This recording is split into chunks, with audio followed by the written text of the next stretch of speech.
Hi guys, ngayon ay may pakikita ako sa inyo na bagong fishing hack. So ito yung yung takip ng pit bottle na gawin natin na pang fishing tool. So simple lang guys, ganyan siya ang niya.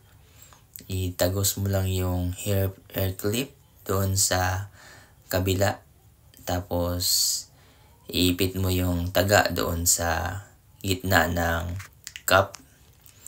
Tapos itali mo na yung linya. Tapos ipatagos mo doon sa butas ng hair clip.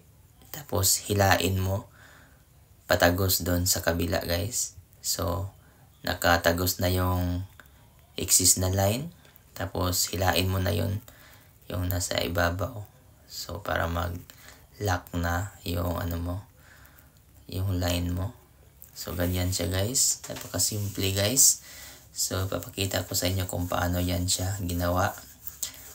So yan, takip lang siya ng pit bottle. Tapos tanggalin lang natin doon. Gamit ko ay kutsilyo. So umpisa guys. Tapos pagtapos na tanggal na yan, ay guntingin nyo na yung mga excess na malapad sa baba. So iwan nyo lang yung neck niya ng matigas na bagay doon sa ibaba.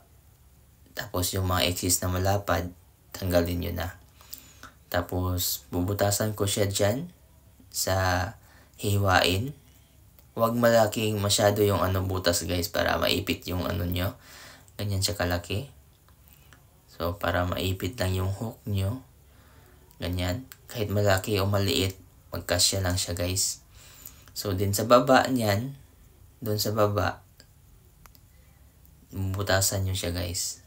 So dyan nyo patagos yung hairpin para mahila yung line doon sa kabila. So ganyan siya kadali guys. So lagay nyo yung hook.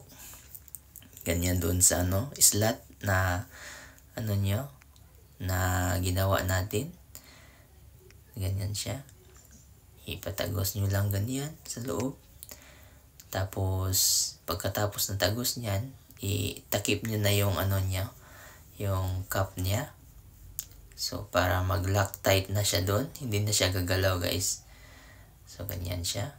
Tapos yung hair clip doon sa baba. Kaya na mag-improvise guys kung yung ilagay nyo ganyan. Basta may butas lang siya doon sa kabila.